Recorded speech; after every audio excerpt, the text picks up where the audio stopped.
What's up, guys? Welcome back to Newswave. Well, it looks like the wheels continue to turn for Sony when it comes to next generation. Not just the PlayStation 6, however, also this new handheld that they're apparently working on. Well, now with some newly leaked information, kind of shows their plans around delivering games to it and even how they've been sort of testing it for a good part of a year now, but we'll go over that here today. Also, we are going to be talking about the Super Mario Galaxy movie, which has been a hot button topic online, especially with critics. Turns out it's been equally as hot at the box office as some massive numbers are coming in now. And we have to talk about Microsoft with Halo Studios, because wouldn't you know it, this game with Halo campaign involved couldn't just release normally. No, there has to be some kind of controversy and drama around it, and wow, did they get hit pretty hard by a former longtime developer there. But we'll go over all of that and more. Guys, if you enjoyed these videos, make sure you hit that like button. Helps out a ton. And if you're new here to the Spawnwave channel, make sure you subscribe down below. Guys, we're every weekday morning, 8 a.m. Eastern time, going over the world of gaming news, trying to keep you up to date. So just know, even if you don't get a notification in the morning, there's probably still a video here to check out. And we're going to start today with Sony and their withdrawal, it seems, from PC, as that was a report going around from Jason Schreier and others that Sony is kind of backing away from it for multiple different reasons, but I think the biggest one being they have to put an emphasis on their console going into the PlayStation 6 generation to try to really sell the PlayStation 6. There's still PS4 owners out there, Sony realizing, wow, we really got to work to get people off of the PS5 if people are still on that PlayStation 4 now. But some are noticing at this time that studio pages and about them sections, all that is changing, and it seems to be just removing any kind of references to PC. Valkyrie being one that was pointed out, XDev and others. So, I mean, I do believe the report that was going around, Jason Schreier is generally a pretty good source about all this stuff, and I don't think Sony's just gonna outright say, hey guys, we're out with PC, because they still want to do live service stuff. So they do at least still want to approach that platform in some regard. But in terms of new single-player narrative-driven games, that does appear that it's going to be mostly relegated to their console, whether it's the PlayStation 5 or the PlayStation 6 or that PlayStation Portable. Also, we finally got an update on State of Decay 3, and I kind of feel like many people just forgot about this game because it was revealed almost 6 years ago. But finally, here we are. Next month, there will be an alpha playtest that happens. There's a page that's set up currently. I'll have a link down below in the sources. We also have this trailer here where they do discuss this playtest that'll be happening, and there's a wait list and stuff set up for it right now. And it's going to be one of apparently many that they'll be running. So I do wonder when State of Decay 3 will even be coming out. But it is good just to see signs of life around State of Decay 3, because there were also some concerns that there were serious issues at the studio or in development, and at least now it does appear that people will be playing this game in some aspect, right, next month. I mean, a lot of the alpha playtests aren't necessarily like completely representative of what you get in the final product. That's why they do these, to try to get feedback and change things as they need to. But at least it seems Undead Labs is moving forward here, and State of Decay 3 will start to maybe appear in people's inboxes here with invites pretty soon going into next month. So if you want to be part of that, make sure you get signed up. Again, I'll have it linked down below in the sources. Oh, and it looks like Valve is going to be testing a way to at least convey more information about how a game will run on your current PC build. Now, we do have system requirements, minimum, recommended, all of that, right? But generally, it's still kind of a guessing game. And for the most part, I assume people just look up other people's recording videos that they've recorded in the similar builds, or just see if they can find impressions if someone has the same video card as them. Well, like you can see this is over on Reset Arrow, where a person noticed in the recent Steam client that some interesting strings had appeared, with the top one being frame rate estimator. So select an app in a PC config to get a chart of estimated frame rates based on the frame rates of other Steam users. And we know that Valve does collect a lot of information. They have like the Steam surveys that show what resolution most people are playing at, the top used video card, and most times, no, it's not the most powerful video card, and it's not 4K or above, right? Usually it's 1080p, mid-range at best video card. But the nice thing here is, because there are so many people that use Steam, you'll be able to at least get a decent enough, I assume, estimation when it comes to frame rate, because someone out there is probably using a very similar build as yours. So this, to me, it's a good step in the right direction because it's really annoying when you get a game and you realize, wow, my build is just not set up for this, whether it's to play an ultra wide at 1440p or to just play the game at all. And guys, with some of the quick news out of the way, let's get into the bigger stuff. Let's start right away with Sony and this apparent handheld that's in development. Now, there's a lot of questions around how they're going to approach this with pricing, release date, the messaging, because it kind of feels like it'll be right next to the PlayStation 6. And it's like, how do they present this portable system and this PlayStation 6 when they're both probably going to be fairly expensive? I mean, I guess some in the Sony ecosystem will go, okay, I will absolutely spend $1,500 or something for both of these devices. But I think there are many people who have to pick and choose if they're getting, a next generation device from Sony. Like they're gonna have to go, okay, I'm going with the portable system that maybe can dock, or I'm going with the PlayStation 6, right? So that'll all be very interesting to see how they work that out, because it does appear that it's becoming more and more obvious that Sony is indeed working on a native handheld. I'm very excited for that because I still think the Vita, if you pick it up and use it, still feels somewhat modern, and that thing came out forever ago now. So now we have Moore's Law is Dead showing up with more information coming out of the back end of like PlayStation Studios and SDKs, and really pointing to the idea that yes, there is a handheld that's in the works. And in fact, Sony has indeed been testing it for quite some time now, and it's what everyone figured when it comes to that power saver mode. That's basically the idea of, hey, we're going to lower power requirements for games to see how they work out for ones that are already out now, maybe ones in the future, because we're seeing many launch with power saver mode. And then that should align a bit better with a lower powered handheld in the future. Okay, so we can see this. This is over on WCCF Tech saying the power saver guidelines for how to thread the cores for this mode line up perfectly with the leaked specifications of the handheld, that being 4 Zen 6C cores, 8 threads for games, and 2 Zen 6 low power cores up to 4 threads to handle the system thread. So they weren't really fooling anyone. I don't know if anyone was looking around going, wow, finally, I can play Demon's Souls at half the frame rate and lower my energy, like the total energy expenditure of this thing, to less than 100 watts. It's like, I don't know if people are looking forward to that kind of update. Typically, you get a PS5 or a higher end, we'll say gaming console, and you're looking to hook it up to your 4K set with the best possible frame rate. And you're not necessarily thinking about power draw from the outlet. Still, though, to go a bit further, it also seems that Sony is working on their own version of smart delivery, which Microsoft has this, and it really just identifies the system and then the assets and really the overall game version you would need. And that does change file sizes depending on if, say, it's an Xbox Series S versus an Xbox One X or an Xbox Series X. Well, once again, we can see this over on WCCF Tech saying, introduced to the PS5 SDK 13 only a few weeks ago, PlayGo is Sony's version of Xbox's smart delivery, and it allows for devs to organize chunks of differing assets and textures for each PlayStation console so that a given console only downloads the exact files it will use. And this is obviously going to be very important for, say, their handheld versus the PlayStation 6. The PS6 probably using the highest quality textures, which will also introduce much larger file sizes and so on. But if you're playing on a handheld, and again, we've talked about the idea of it docking. Let's say you're just playing in handheld mode, you won't need some crazy 8K texture. Like, you just won't. I mean, the screen will say is 1080p. You kind of get the idea there, the quality textures, which in turn would make it smaller in terms of file size for that handheld. And this is great for Sony because there's one other thing, and this is heavy speculation here. We've talked about the handheld. We've talked about this higher end PlayStation 6 system, but along with those come higher prices. I still think Sony wants to have a system that is on the cheaper end. And at this time, look, cheaper is less than $500. I think right now that feels like the bottom of the market because everything else around it is $600, $650. Even the Switch 2 at $450. That's the most expensive system Nintendo's launched with.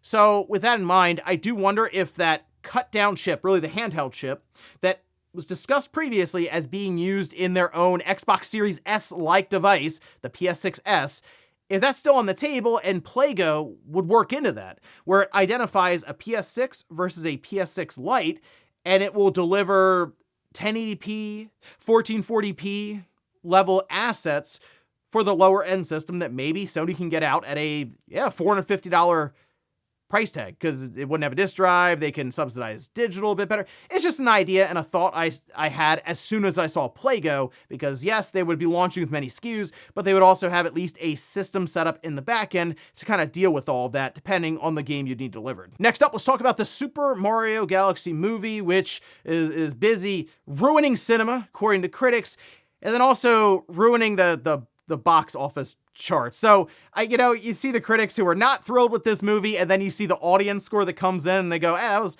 kind of a fun time. Like the tomato meter versus the audience popcorn meter or whatever is wildly different, which is kind of how it was for the Super Mario Brothers movie when that came out years ago, and it's kind of lining up here.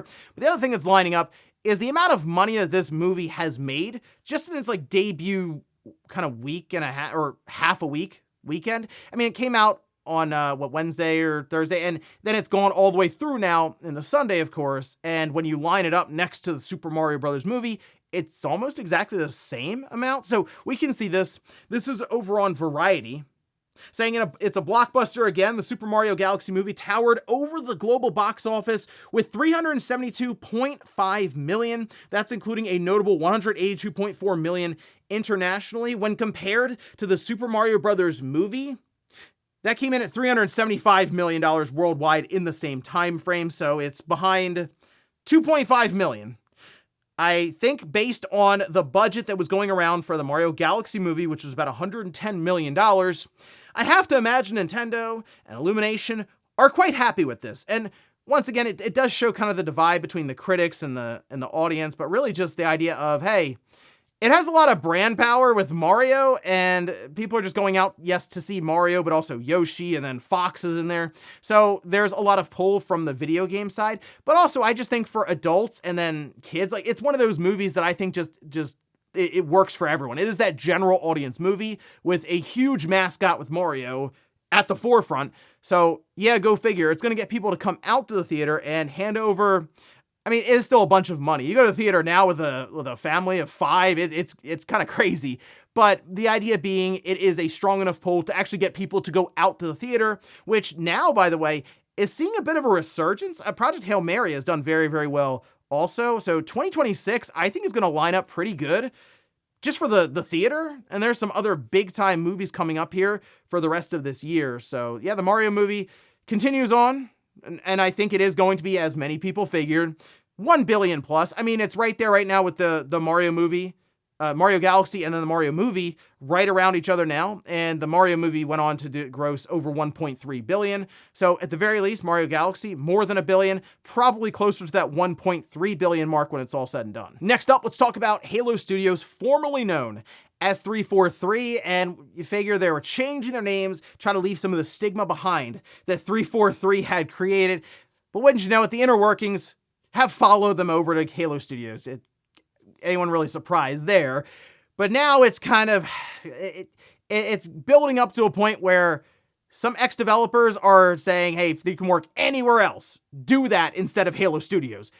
That's not great. And when we're getting more and more information and they're shedding light on some of the stuff going on with these different accusations, it is it's quite mind-blowing at times to see this for what should be, I mean, a very important studio for Microsoft and Xbox Studios. So let's take a look. This is over on Insider Gaming, saying Glenn Israel, the art director of Halo Infinite and a veteran developer on the franchise, is accusing senior staff at Halo Studios of numerous unlawful acts. And this person was there for 17 years before moving on, actually just recently, right at the end of last year. Saying in LinkedIn posts, Israel states that between January 2024 and June 2025, he witnessed several unethical or unlawful acts by senior staffers at the studio, including, but not limited to, blacklisting, fraud, rampant favoritism, cronyism, manifesting as hiring and career growth interference, and multiple harassment campaigns designed to provoke the constructive discharge of unwanted employees otherwise in good standing. Go on to say in a second post, he says he suspects Microsoft routinely contrives or exploits layoffs to get rid of employees who file proper and effective complaints. Also, he suspects that organizations and investigations within the Microsoft HR department are deliberately compartmentalized to create plausible deniability. Okay, so this person has multiple LinkedIn posts, all right, just discussing this, just really airing all the dirty laundry as to what happened exactly at Halo Studios, but then also just at it seems like just Microsoft in general with their HR department. And I was looking at this like, okay, it's one person. Yes, they have long-standing history here with the Halo franchise, not just somebody who started working there 2 years ago and was out the door, after that. No, they've been there for quite a while.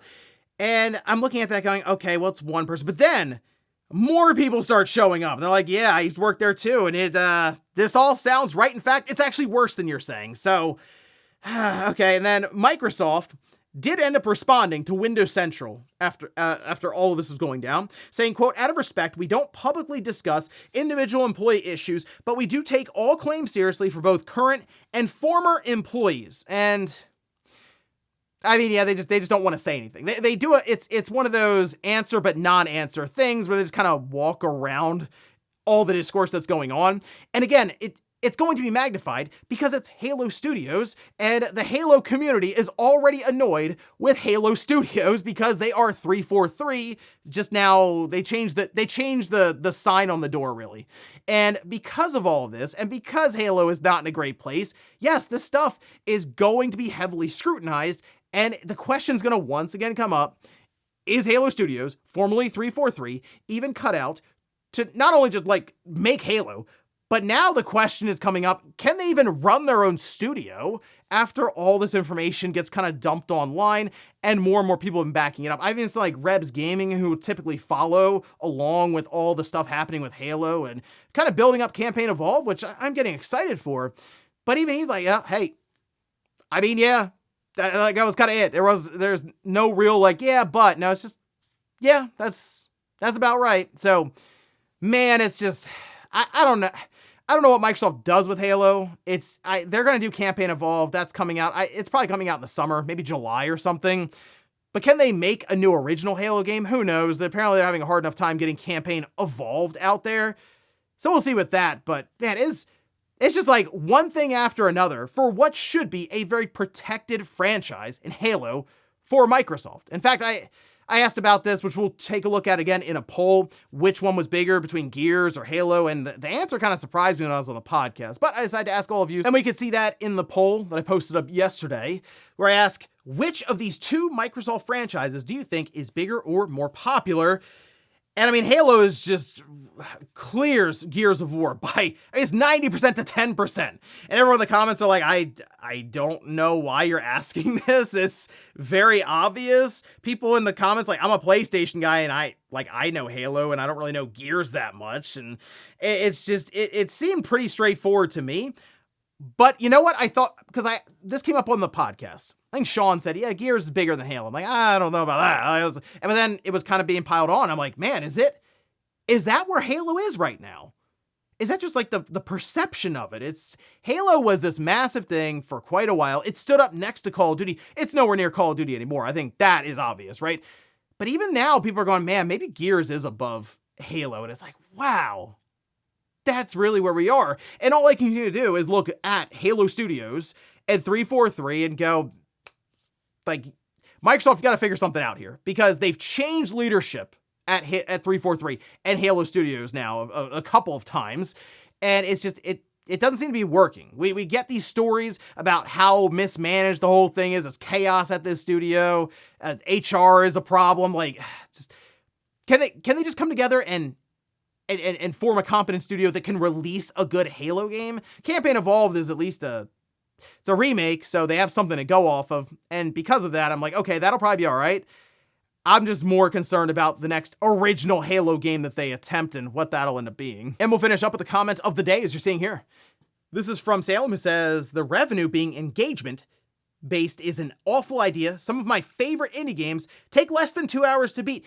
Yeah, that is a problem. See, the thing with these subscription services that do lean into the idea of we're just going to divvy up the money based on how many hours each game ends up accruing based on the subscribers here that we have, is that you then do push along an idea of, hey, we should make these games just take forever. You just stay in this game. So things that probably should only take a couple of minutes to do, all of a sudden take 15 minutes to do. There's that that artificial inflation of the game of, hey, let's pad this thing out so that the person has to take hours and hours and hours in a game that probably is, as you mentioned, 2 hours long, because you'll get paid more. Even if one person, say, sticks around for a 10-hour padded out game and you have 2 people that just are out after an hour, you're still probably gonna end up making more money than having a 2-hour game that all 3 of them end up completing, because it's 12 hours, say, versus 6. So yeah, that is kind of a problem and something they would definitely have to consider, because indie games, again, to me, aren't even so expensive. Most time you look and it's 10, 15 bucks or something for a genuinely interesting and unique idea that you don't mind spending money, because you know it's not going to some massive publisher. It's probably a handful of people working out of a garage, but really just on Zoom calls or something, trying to put out a game they believe in. And you're like, yeah, you know what? I would like to support this. Putting into a subscription service, to be honest, you're not actually sure if they're going to be supported, because maybe the game's an hour long. And ladies and gentlemen, that's going to do it here for Newswave. If you enjoyed this video, guys, hit that like button. If not, hit the dislike. Leave comments down below about everything we talked about here today. If you missed last week's Newswave, I'll leave it up here in a card. Or maybe you want to see some of my immediate thoughts on the Super Mario Galaxy movie. I made a whole video after I got back from the theater, and I'll leave that right below. Thanks, guys, for watching, and I'll see you next time.